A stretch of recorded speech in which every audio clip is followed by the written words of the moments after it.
खबर आपको रांची से दिखाते हैं।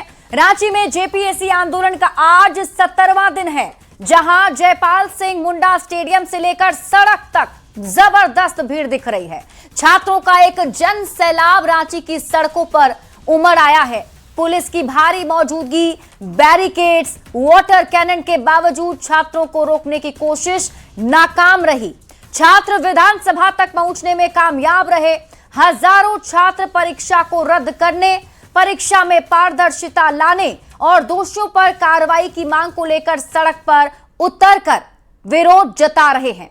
हजारों छात्र अब भी सड़क पर डटे हैं। लाठीचार्ज और वाटर कैनन के बावजूद छात्र पीछे नहीं हटे। और इसी बीच इरफान अंसारी स्वास्थ्य मंत्री कुछ कह रहे हैं, आपको दिखाते हैं। करने जा रहे हैं और ये कहेंगे कि किसी के बहकावे में आपको नहीं आई।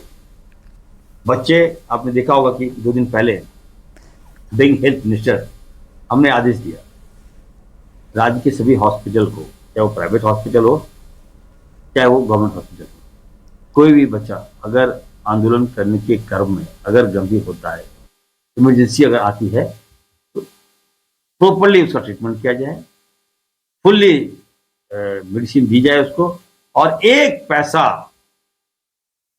उनके परिवार वाले से नहीं लिया जाए। तो हम लोग तो चाहते भी हैं, आपके साथ खड़े हैं, कदम से कदम मिला के चल रहे हैं। तो आपसे मेरा विनम्र आग्रह होगा कि किसी के बहकाव में ना आकर आपकी बात मान लिए हैं। हमारे मुख्यमंत्री संजीदा व्यक्ति हैं और आपकी एक एक बात को मान रहे हैं। विश्वास कीजिए और अपील करता हूं कि भूख हड़ताल मत कीजिए। जान है तो जहान है, जीवन एक बार मिला है और किसी के बहकाव में आकर अपना आपको मान लीजिए कोई कैजुअलिटी हो गई, हम कभी माफ नहीं कर पाएंगे। सरकार आपके साथ है, युवाओं के साथ है। आपकी एक एक डिमांड पर हम लोग गंभीरता से विचार कर रहे हैं। धन्यवाद। तो झारखंड के स्वास्थ्य मंत्री इरफान अंसारी को सुन रहे थे आप, जिन्होंने कहा है कि सरकार आपके साथ है और आपकी मांगों को सरकार ने माना भी है। इसलिए अपील भी की उन्होंने कि भूख हड़ताल मत कीजिए। और साथ ही साथ उन्होंने यही बताया कि स्वास्थ्य विभाग पूरी तरीके से तैयार है। अगर किसी भी छात्र को कोई इंजरी आती है, अगर वो घायल होते हैं, तो उनका इलाज मुफ्त में किया जाएगा। लेकिन हम आपको ये तस्वीर दिखा रहे हैं रांची की। आप लोगों से अनुरोध किया जा रहा है, इस जगह को खाली कर दें। विधानसभा का सत्र भी स्थगित हो चुका है। आप लोग कहते हैं अपने अपने घर चले जाए शांतिपूर्वक। सभी छात्रों से अनुरोध किया जा रहा है, इस जगह को खाली कर दें। विधानसभा का सत्र भी स्थगित हो चुका है। आप लोग कहते हैं अपने घर शांतिपूर्वक चले जाए। मैं आज आते ही मैंने फिर विधानसभा में भी उस बात को सदन की पटल पर लाया। तो हर स्तर से मैं उनके साथ हूँ और जैसा आंदोलन की रूपरेखा को तय करेंगे, हमारा समर्थन है। सरकार की ओर से जो कही जा रही है कि 2 कदम आप पीछे हटे, 2 कदम हम आगे बढ़ेंगे, क्या सॉल्यूशन नजर आ रहा है? मेन एक ही है कि सीजीएल में सबसे बड़ी धांधली अगर उसी ने जितने भी अभ्यर्थी हैं, सबकी नाराजगी सीजीएल की ही है। सीजीएल ही इनका मेन मुद्दा है छात्रों का, और उसी में सबसे भारी पैमाने पर धांधली हुई है। और आप तो देख ही रहे हैं, तिवारी जी स्वीकार कर रहे हैं कि 400 लोगों को उन्होंने पास करवाया है, नौकरी दिलवाया है। सोचिए कितनी बड़ी धांधली है, कितना तो छोड़, मैंने उतना वीआईपी आदमी भी नहीं है, वो आदमी 400 लोगों को ज्वाइनिंग करवा रहा है। घोषणा के अनुरूप हम लोग का समर्थन आप देख सकते हैं। ये छात्रों का दर्द आज विधानसभा मार्च पर आपको देखने को मिल रहा है। आज मुझे 9 दिन का भूख हड़ताल में मैं एम्बुलेंस से आया हूँ और स्ट्रेचर में अभी मैं विधानसभा घेराव में उपस्थित हूँ। लेकिन सरकार हमारे आवाज़ को कुचलने के लिए टीयर गैस का, वाटर कैनन का, आंसू गोला का प्रयोग कर रही है, जो निंदनीय है। सरकार डर गई है, कायर सरकार है। और सरकार जब जब डरती है, ये पुलिस को आगे करती है, लाठी, गोली, बंदूक, वाटर कैनन का प्रयोग करती है। लेकिन हम लोग देखेंगे सरकार में कितना पावर है इसका टीयर गैस में, हम लोग देखेंगे कितना दम है इसका लाठी में। हम सलाइन चढ़ा के आए हैं महोदय। सरकार से क्या बात करेंगे? और 3 राउंड बात हो गया, अब कोई बात नहीं करना है। हमारी मांग पूरी करे, नहीं तो ये छात्र सरकार के मुख्यमंत्री के कुर्सी तक पहुंच जाए। 98% वो कह रहे हैं अगर छात्रों की बात नहीं मानती है तो सरकार की कुर्सी में खतरा है। सरकार की कुर्सी हिल सकती है।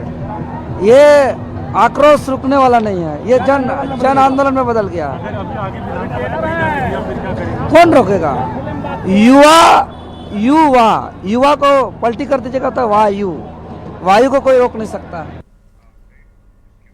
बढ़ते आगे और बात अगली खबर की। पटना में मुख्यमंत्री सम्राट चौधरी ने आज हर घर तिरंगा अभियान की शुरुआत की। गांधी मैदान से इस यात्रा की शुरुआत की गई। पटना के जेपी गोलंबर से कारगिल चौक तक विशेष तैयारी की गई थी। 17 अगस्त तक चलने वाले इस अभियान के लिए बिहार के सभी जिलों में 21 लाख से ज्यादा तिरंगा झंडा वितरण किया गया है। मुख्यमंत्री सम्राट चौधरी ने कहा कि सरकार के विभाग से ज्यादा इस अभियान को सफल बनाने की जिम्मेदारी राज्य के हर नागरिक की है।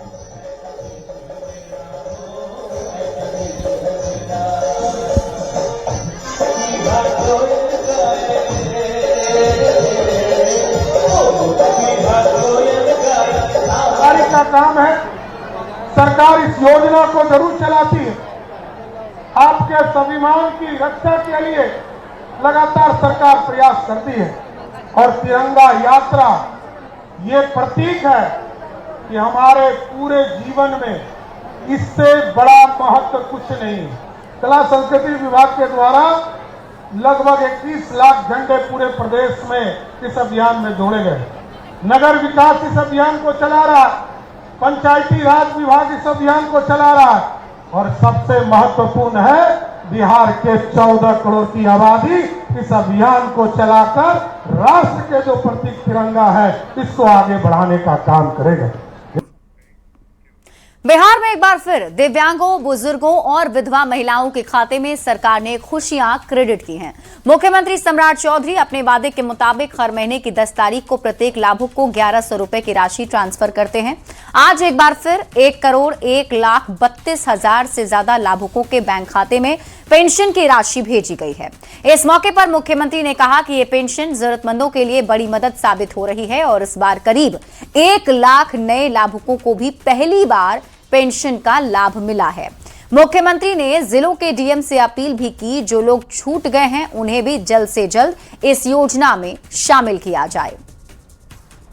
हो रही है कि आज लगभग 1 करोड़ से अधिक लोगों को एक साथ हम लोग सभी के खाते में 1100 रुपये का पेंशन देने का काम कर रहे हैं, क्योंकि जो वृद्धजन है, विधवा बने और दिव्यांग, ये तमाम लोग समाज में अपने आप को आगे बढ़ा सके, उनके बच्चे आगे बढ़ सके, उनके परिवार के लोग आगे बढ़ सके और पेंशन के माध्यम से मूल भावना है कि उनके जीवन यापन आसानी से चल सके। और आगे भी सभी जिलाधिकारी से आग्रह करूंगा कि जो लोग छूट गए हैं, अभी भी कोई व्यक्ति यदि जैसा बताया अभी श्रीनिवासन जी ने कि 4 लाख नाम जो ऐसे थे जिनकी मृत्यु हो गई थी, उनके नाम काटने पड़े, तो ऐसे लोगों को और चिन्हित करना चाहिए कि जो लोग छूट गए हैं उनका जुटना चाहिए और किनकी की मृत्यु हो गई है तो उसका नाम कटना भी चाहिए। और अब लॉ एंड ऑर्डर की खबरों पर नजर डालते हैं।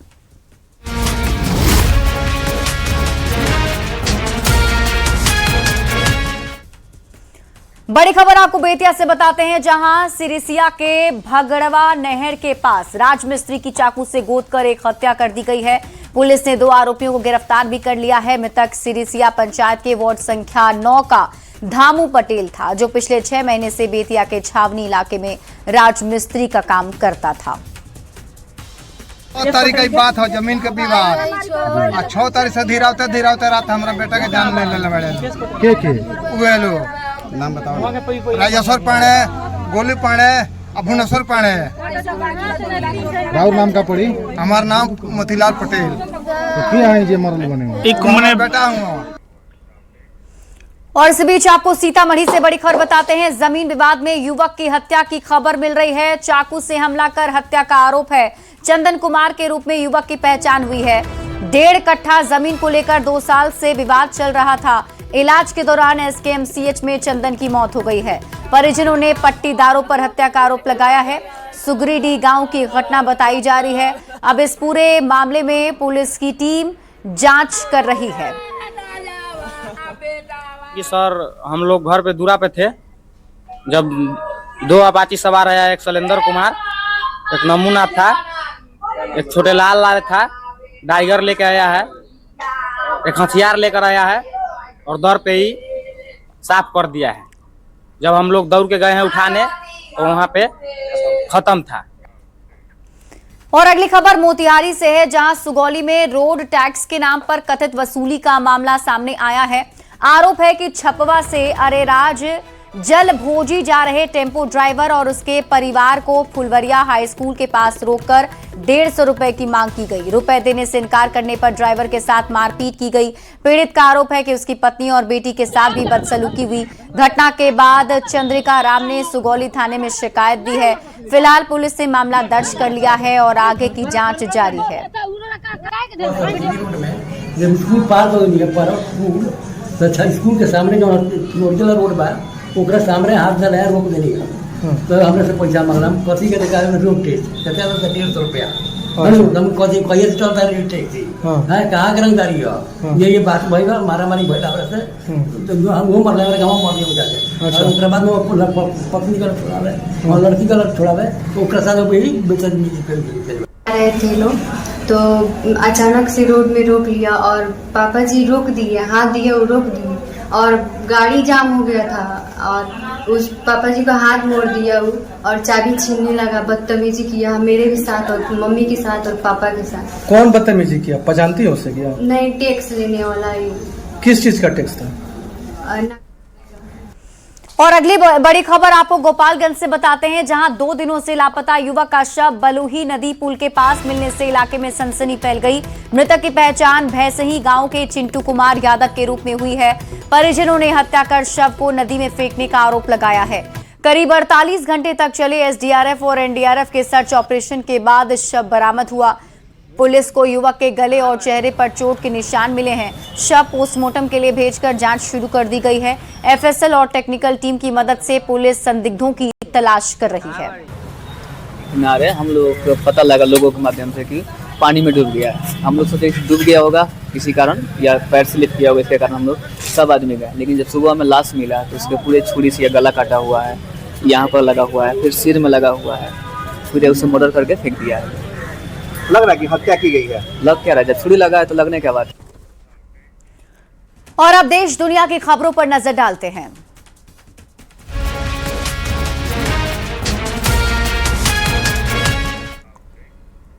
नोएडा में करोड़ों की लागत से तैयार अंडरपास में बारिश के बाद जलभराव की तस्वीरें सामने आई हैं। पानी भरने के कारण अंडरपास से गुजर रही एक स्कॉर्पियो बीच रास्ते में बंद हो गई और इसके बाद ट्रैक्टर की मदद से स्कॉर्पियो को पानी से बाहर निकाला गया। घटना का वीडियो तेजी से सोशल मीडिया पर वायरल हो रहा है। ये वीडियो सेक्टर 148 अंडरपास का बताया जा रहा है। तस्वीर आपको टीवी स्क्रीन पर दिखा रहे हैं, जिसमें आप देख सकते हैं किस तरीके से स्कॉर्पियो गाड़ी जो है वो पूरी तरीके से पानी में डूबती हुई है नजर आ रही है। ट्रैक्टर के जरिए इस गाड़ी को बाहर निकाला गया है। तो गंगा के बढ़ते जलस्तर का असर अब काशी विश्वनाथ मंदिर के गंगा द्वार पर भी दिखाई देने लगा है। गंगा का जलस्तर बढ़ने से गंगा द्वार से श्रद्धालुओं की आवाजाही रोक दी गई। अब बाबा विश्वनाथ के दर्शन के लिए श्रद्धालुओं को केवल सड़क मार्ग का सहारा लेना होगा। गंगा द्वार से श्रद्धालु मां गंगा का दर्शन कर बाबा विश्वनाथ का जलाभिषेक करते थे, लेकिन बढ़ते जलस्तर को देखते हुए प्रशासन ने एहतियातन गंगा द्वार को बंद करने का फैसला लिया है। जल स्तर के कारण जो सबसे बड़ी खबर है वो ये खबर है कि तस्वीर आप देख रहे होंगे, ये विश्वनाथ मंदिर का गंगा द्वार मार्ग है। काशी विश्वनाथ मंदिर के गंगा के द्वार से के रास्ते से जो श्रद्धालु जाते हैं वो यही जो घाट का रास्ता है, प्लेटफॉर्म बना हुआ है, इसी रास्ते से मां गंगा का दर्शन करते हुए बाबा विश्वनाथ का जलाभिषेक करते हैं। लेकिन अब सावन में श्रद्धालुओं को एक साथ मां गंगा और बाबा विश्वनाथ के दर्शन नहीं हो पाएंगे, क्योंकि जो जल स्तर है वो अब गंगा द्वार को डुबो चुका है और यह मार्ग जो है अब श्रद्धालुओं के लिए बंद हो गया है। एहतियातन ये मार्ग बंद कर दिया गया है, जिसके कारण अब श्रद्धालु इस रास्ते से दर्शन नहीं करेंगे, अब वो सड़क मार्ग से दर्शन करेंगे। लेकिन इसका जो दूसरा एक जो बड़ा समस्या वो ये है कि इस मार्ग के कारण सड़क पर जो श्रद्धालुओं की जो भीड़ होती थी वो कम होती थी और इस घाट पर भीड़ ज्यादा हो जाती थी, ज्यादा श्रद्धालु इस रास्ते से दर्शन कर पाते थे। लेकिन अब यह मार्ग बंद होने के कारण, यह रास्ता बंद होने के कारण अब श्रद्धालु सड़क मार्ग से ही दर्शन करेंगे, जिसके कारण श्रद्धालुओं की भीड़ अब उस मार्ग पर ज्यादा नजर आएगी। और तो वहीं श्रद्धालुओं के अंदर भी मायूसी रहेगी, क्योंकि मां गंगा का आशीर्वाद लेने के साथ बाबा का जलाभिषेक कर पाते श्रद्धालु, लेकिन अब जल स्तर के कारण वो नहीं कर पाएंगे। रवि पांडे, न्यूज़ 18, वाराणसी। बद्रीनाथ धाम को लेकर श्रद्धालुओं में भारी उत्साह है। भारी संख्या में कांवड़िए भी धाम पहुंच रहे हैं। करीब 2 लाख कांवड़िए बद्रीनाथ धाम में पहुंचे हैं और अब तक 16 लाख से ज्यादा लोग भगवान बद्री विशाल के दर्शन कर चुके हैं। हर रोज 2000 तीर्थयात्री बद्रीनाथ धाम पहुंचते हैं, जिसको देखते हुए पुलिस प्रशासन की ओर से सुरक्षा के भी पुख्ता इंतजाम किए गए हैं। बद्रीनाथ धाम में दर्शन हुए बढ़िया। हम माना गांव घूम गए, बहुत अच्छा है। अभी चली रही है यात्रा। अब के प्रतिवर्ष की बात ही इतना है कि शायद ऐसा लगा है कि पूरा हिंदू जन सैलाब हमारे हरिद्वार से गंगा से जल लेकर बद्रीनाथ, केदारनाथ, तुंगनाथ, इधर पुरा महादेव जी के लिए करोड़ों की संख्या में निकले। अब के इतना हर्ष और उल्लास से ये श्रावण मास का उत्सव मनाया। कांवड़ यात्रा अब अपने अंतिम चरण में चल रही है और इस वर्ष रिकॉर्ड कांवड़िए बद्रीनाथ धाम पहुंचे हैं। ये संख्या लगभग 2 लाख के आसपास पहुंच चुकी है, जो सावन के महीने में बद्रीनाथ धाम में यात्रियों का आंकड़ा रहा।